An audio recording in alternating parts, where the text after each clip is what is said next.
Indo-British Advanced Pain Clinic, Noppimayam Surgery Duram. For appointments 9155 15563.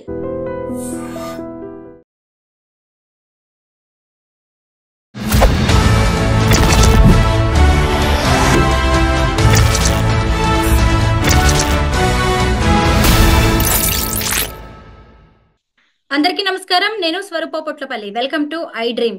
ఇటీవలి కాలంలో Telangana police department లో చోటు చేసుకున్న సూయిసైడ్స్, ఇతర ఘటనలు డిపార్ట్మెంట్ కే మాయని మచ్చగా మారుతున్నాయి. వివాహేతర సంబంధాలు, ప్రేమ వ్యవహారాలు, అలాగే ఇతర వ్యవహారాలతో చాలా మంది పోలీసులు ఈ మధ్య కాలంలో సూయిసైడ్స్ చేసుకుంటున్నారు. అసలు సమాజానికి, ప్రజలకు ఒక ఐకాన్స్ గా భద్రతను కల్పించాల్సిన పోలీసులే ఇలా బలహీనులుగా ఎందుకు మారుతున్నారు? ఎందుకు మరొకరి విషయాల్లో వాళ్ళు వార్తలుగా వ్యవహరిస్తున్నారు? ఇలా రకరకాల విషయాల మీద ప్రశ్నలు అనేవి తలెత్తున్నాయి. ప్రస్తుతం నాతో పాటు మోటివేషనల్ స్పీకర్ నల్లమోతు శ్రీధర్ గారు ఉన్నారు. ఆయనతో మాట్లాడదాం. నమస్తే శ్రీధర్ గారు. నమస్తే సులభ గారు. అసలు గత నెల రోజుల్లో జరిగిన ఇన్సిడెంట్స్ చూస్తే పోలీస్ డిపార్ట్మెంట్ లో ఆశ్చర్యంగా అనిపిస్తోందండి. వాజేడు ఎస్ఐ రుద్రారపు హరీష్ సూసైడ్ దగ్గర నుంచి మొదలు పెడితే రీసెంట్ గా నల్గొండ జిల్లాలో ఒక ఎస్ఐ వివాహేతర సంబంధం బయటకు వచ్చింది. మధ్యలో చూసినప్పుడు కామారెడ్డి జిల్లాలో ముగ్గురు సూసైడ్ చేసుకున్నారు. ఒక ఎస్ఐ, కానిస్టేబుల్, కంప్యూటర్ ఆపరేటర్. ఇవన్నీ చూసినప్పుడు ఏంటి ఇలా జరుగుతుంది పోలీస్ డిపార్ట్మెంట్ లో అని ఒక షాకింగ్ అనిపిస్తోందండి మనకైతే. ఎందుకంటారు పోలీసులు ఇంత బలహీనంగా మారుతున్నారు? పోలీసు బలహీనంగా మాట్లాడడం కాదు, వాస్తవంగా మనం ఎదుటి చేసి చూసి పోలీసు చాలా మోర్ పవర్ఫుల్ అన్నట్టు అనుకుంటాం. కానీ పోలీస్ డిపార్ట్మెంట్ లో ఉండేటంత ఒత్తిడి కానీ డిప్రెషన్ కానీ వేరే దగ్గర ఎక్కడ ఉండదండి. ఎందుకంటే చాలా ఫ్యాక్టర్స్. ఒకటే, పై అధికారుల దగ్గర నుంచి నిరంతరం వేధింపు ఎంత దారుణంగా ఉంటుందంటే, ఇప్పుడన్నా కొంత చేంజ్ అవుతూ ఉంది. కానీ బూతులు తిడతారు, ఇష్టం వచ్చినట్లు మాట్లాడతారు, నీకు చేత కాదా, నువ్వు దంతమ్మవే, ఇలా రకరకాలుగా మాట్లాడే స్కోప్ అనేది ఎక్కువగా ఉంటుంది. సో హైయర్ అఫీషియల్స్ దగ్గర నుంచి విపరీతమైన ఒత్తిడి, మామూలు ఒత్తిడి కూడా కాదు. అంటే మనబోటి వాళ్ళం సహజంగా సామాన్యంగా బయట జీవనం కొనసాగించే వాళ్ళు ఎవరైనా ఒక మాట్లాడితేనే పడలేము. అలాంటిది తెల్లారు లేచినప్పటి నుంచి రాత్రి పడుకునేంత వరకు కూడా డిపార్ట్మెంట్ లో ఏదన్నా కేసెస్, ఎన్నో రకాల ఒత్తిడితో కూడిన కేసెస్ ఉంటాయి.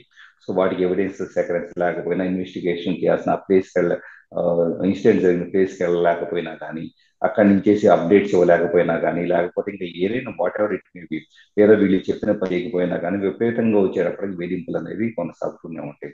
ఆ వేధింపులు కావాలని కూడా జరగవు. కొన్ని సందర్భాలు ఏం జరుగుతుందంటే, ఒకటే, బాసిజం అనేది చూపించుకోవడం అనేది హైఫీషియల్ యొక్క బాసిజం నేచర్ ఏదైతే ఉంటుందో, కమాండింగ్ నేచర్, దాన్ని బేట్ చేసుకుని కింద వాళ్ళని విపరీతంగా అరవటం, తిట్టడం అనేది ఒకేటైతే కొన్నిసార్లు ఏం జరుగుతుందంటే, ఏదో కేసు ఉంటుంది, ఆ కేసు పై స్థాయిలో రకరకాల, చివరికి మినిస్ట్రీ స్థాయి దాకా రకరకాలుగా ఇన్ఫ్లుయెన్స్ ఉంటుంది. ఈ కేసు వచ్చిన అధికారికి వచ్చేటప్పటికి అతను దాని ప్రోగ్రెషన్, అతను చెప్పిన పని చేయకపోతే కనుక, అది జరగకపోతే కనుక ఆటోమేటిక్గా ఒత్తిడి అంతా కూడా, ప్రెజర్ అంతా ఇతని మీదకి వచ్చి బిల్డ్ చేసుకుంటుంది. సో ఒకళ్ళ మీద ప్రెజర్ చూపించుకుంటా వచ్చి బయట మీడియా కావచ్చు, పబ్లిక్ కావచ్చు, దగ్గర నుంచి తెలియకపోతూ ఉంటుంది. సో ఇలా ఎలా చేస్తున్నారు డిపార్ట్మెంట్, ఎలా ఏంటది అని చెప్పేసి డిపార్ట్మెంట్ క్వశ్చన్ చేయడం స్టార్ట్ చేశారు అనుకోండి, మీడియా కానీ పబ్లిక్ కానీ, ఆటోమేటిక్ గా ఆ ప్రెజర్ తీసుకొచ్చేసి వీళ్ళ మీద చూపించడం మొదలవుతుంది. ఇది ఒకటే. కొన్నిసార్లు అర్ధరాత్రిళ్ళు 2 3 ఏదో ఇన్సిడెంట్ జరిగితే అక్కడ పరిగెత్తాల్సిన పరిస్థితి. ఎక్కడో హైవే మీద ఏదో యాక్సిడెంట్ అయింది అనుకోండి, యాక్సిడెంట్ అవ్వగానే వీళ్ళు అర్జెంట్గా అక్కడ పరిగెత్తాల్సిన పరిస్థితి. కుటుంబాన్ని వదిలిపెట్టేసేసి ప్రశాంతంగా నిద్రపోతున్న వాళ్ళు కాస్త వెళ్ళాల్సిన పరిస్థితి. ఒక దగ్గర స్పాట్లోకి వెళ్తే కనుక దాదాపు 2-3 రోజుల పాటు సరిగ్గా ఫుడ్ లేకుండా, సో బాత్రూమ్ ఫెసిలిటీస్ లేకుండా, ఇలా అన్ని రకాలుగా కూడా ఇబ్బంది పడుతూ బతకాల్సిన పరిస్థితి డిపార్ట్మెంట్ లో ఉంటుంది. సో దీంట్లో ఏమవుతుందంటే, నిద్ర లేని వలన, ఒక proper sleep, proper food rest లేకపోవడం వలన, సో మనకు ఒక రోజు సరిగా నిద్రపోకపోతేనే మనకి మరుసటి రోజు పిచ్చెక్కిపోయినట్టు ఉంటుంది. అలాంటి డిపార్ట్మెంట్ మీరు చూడండి, వాళ్ళ బాడీ లాంగ్వేజ్ కానీ, వాళ్ళ ఐస్ కానీ, వాళ్ళు మొహం అంతా నల్లగా మాడిపోయేసి రకరకాలుగా వాళ్ళు చూస్తే, డెఫినెట్ గా చెప్పాలంటే కనుక వాళ్ళు ఫేస్ చేస్తున్నంత హెల్త్ ఇష్యూస్ డిపార్ట్మెంట్ లో ఎక్కడా ఉండదు. మానసికంగా సమస్య, శారీరకంగా సమస్య. మరి సూసైడ్ చేసుకోక ఏం చేస్తారు చెప్పండి? సో అది జరుగుతుంది. అంటే చట్టాల గురించి బాగా తెలిసిన వ్యక్తులు వీళ్ళంతా. అంటే తాము చేస్తున్న తప్పు, అంటే అది ప్రేమ వ్యవహారం కావచ్చు, లేదంటే వివాహేతర సంబంధం కావచ్చు.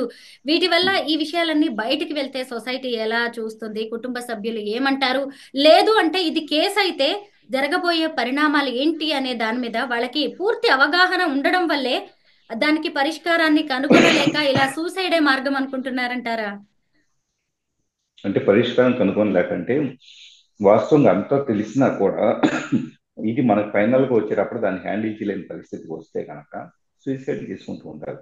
ఎలా హ్యాండిల్ చేయాలి, దీన్ని ఎలా మీనింగ్ఫుల్ కన్క్లూజన్ తీసుకురావాలి, ఎలా తప్పించుకోవాలి, లేకపోతే కనుక ఎలా దీన్ని ఆ క్రైసిస్ మేనేజ్మెంట్ చేయాలని చెప్పేసి అర్థం కాకపోతే సూసైడే సొల్యూషన్ గా అనిపిస్తూ ఉంటుంది. అదే మెయిన్ ప్రాబ్లం.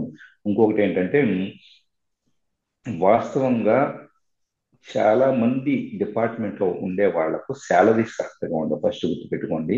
అన్నిటి మీద వచ్చేటప్పటికే మిగతా అన్ని రంగాల్లో మాకు హైక్ ఇవ్వండి, ఇయర్లీ హైక్ ఇవ్వండి అంటారు, కానీ పోలీస్ డిపార్ట్మెంట్ లో చాలా దారుణంగా శాలరీస్ ఉంటాయి. రెండోది సెలవులు ఉండవు. హాలిడే మనం వీక్ 5 days వర్క్ చేసి 2 days సెలవు తీసుకునే ఐటీ ఎంప్లాయీసే మేము కాస్త ఒత్తి అనుకుంటూ ఉంటారు. పోలీస్ డిపార్ట్మెంట్ లో సెలవులు అనే కాన్సెప్టే పక్కన పెట్టేసేయండి. సో మరి వీటన్నిటిని ఇన్ని ప్రెజర్స్ మధ్య వచ్చేటప్పటికి వివాహేతర సంబంధాలు పెరిగిపోవచ్చు. ఎందుకంటే కనుక they are not spending with their family. So ఎక్కడో బయటికి వెళ్తారు. ఇప్పుడు ఉదాహరణకి ఏదో సంథింగ్ విక్టిమ్ ప్లేస్కి వెళ్తారు. అక్కడ ఎవరో మహిళ పరిచయం అవుతా ఉంటారు. ఆ మహిళకి ఏంటి, ఒక పోలీస్ అండుంటే గనక సో ఇతన్నే ఒక టైప్ ఆఫ్ పవర్ఫుల్ పర్సన్ గా చూడొచ్చు. లేకపోతే కనుక వాళ్ళు అంటాం అనుకుంటే కనుక ఇంకాస్త జస్టిఫై కావచ్చు. లేకపోతే ఎప్పుడైనా ఒక మనిషి మనకు సపోర్ట్ ఉన్నాడని చెప్పేసి ఆ మహిళ ఇతను ఇష్టపడవచ్చు, దాన్ని ఎక్స్పెక్ట్ చేయొచ్చు, లేదా ఇతను ఎక్స్పెక్ట్ చేయొచ్చు. సో ఇతను పవర్ ఉంది కదా అని చెప్పేసి దాన్ని అడ్వాంటేజ్ తీసుకుని ఇతను ఎక్స్పెక్ట్ చేయొచ్చు.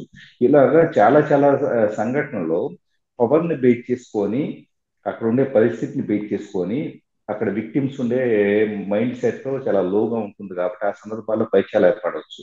ఇలా ఎన్నో జరుగుతూ ఉంటాయి. సో ఎప్పుడైనా కూడా వీళ్ళున్న మానసిక స్థితి చాలా బ్యాలెన్స్డ్ గా కాకుండా, సెంటర్డ్ గా కాకుండా ఇంబ్యాలెన్స్ లో ఉంటుంది కాబట్టి అది ఖచ్చితంగా అనైతికమైన విషయాలకు దారితీసే అవకాశంలో ఎలాంటి సందేహం లేదు. చాలా సందర్భంలో ఎన్ని బయటకు వచ్చిన 4-5 కేసులు చూస్తున్నాం కానీ వాస్తవంగా పోలీస్ డిపార్ట్మెంట్ లో దేశవ్యాప్తంగా చూస్తే కనుక చాలా చోట్ల అక్రమ సంబంధాలు ఉంటాయి. చాలా చోట్ల వచ్చేటప్పటికి మనుషులు మానసికంగా కుంగిపోయిన వాళ్ళు ఉంటారు. కొంతమంది అయితే కనుక నాకు కొంత పర్సనల్ గా నేను అకాడమీలో వీటిలో ట్రైనింగ్ ఇస్తుంటా. ఆ తర్వాత కూడా పై సెటర్ గారు అని ఒక ఫ్రెండ్లీగా మాట్లాడేవాళ్ళు, కాల్ చేసి మాట్లాడేవాళ్ళు. కొంతమంది చెబుతూ ఉంటారు, నేను ఎప్పుడు రిజైన్ చేసి పూర్తిగా నా వేరే బిజినెస్ చేసుకున్నాం, ఇంకోటి చేసుకున్నాం అనిపిస్తుంది సార్ అని చెప్పేసి ఫోన్ చేసి మాట్లాడే వాళ్ళు ఉంటారు.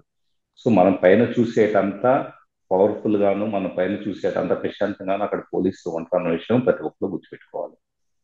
మీరు పోలీస్ అకాడమీలో ఇప్పటికీ వేలాది మంది పోలీసులకు ట్రైనింగ్ ఇచ్చారు, పర్సనాలిటీ డెవలప్మెంట్ క్లాసెస్ చెప్పారు, అలాగే ఇన్ఫర్మేషన్ టెక్నాలజీ గురించి కూడా వాళ్ళకి అవేర్నెస్ కల్పిస్తూ ఉంటారు. మీ దగ్గరికి ఎక్కువగా పోలీసుల నుంచి వచ్చే సమస్యలు కావచ్చు, క్వశ్చన్స్ ఏముంటాయండి? అంటే ఒకటండి, లోకల్ గా వచ్చేటప్పటికి టెక్నాలజీ పరంగా తీసుకుంటే లోకల్ గా వాళ్ళు చాలా కేసెస్ జరుగుతూ ఉంటాయి. ఏదో పోలీస్ స్టేషన్ లో అక్కడ చాలా మంది జనాలు నష్టపోయేసి ఇలా వచ్చి కేసులు ఫైల్ చేస్తారు. వాటిని ఎలా హ్యాండిల్ చేయాలో వీళ్ళకి తెలియదు, బేసిక్ ఐడియా ఉండదు. సార్ మా దగ్గర చాలా కేసులు వస్తుంది, వీటిని ఎలా హ్యాండిల్ చేయాలో మాకు అర్థం కావట్లేదండి, మీకు గైడెన్స్ కావాలండి అని చెప్పేసి క్లాస్ చెప్పేటప్పుడు క్లాస్ ఒక టీం ప్రకారం అంటున్నాను. మధ్యలో డౌట్లు అడగమన్నప్పుడు వచ్చేసి డౌట్లు ఇలా, సార్ మా దగ్గర ఈ కేసు వచ్చింది, నేను ఎలా డీల్ చేయాలి సార్ అని చెప్పేసి వాళ్ళు ఆ కేసుకు సంబంధించిన డీటెయిల్స్ చెప్పేసి అడగడం జరుగుతూ ఉంటుంది. సో అదొకటి.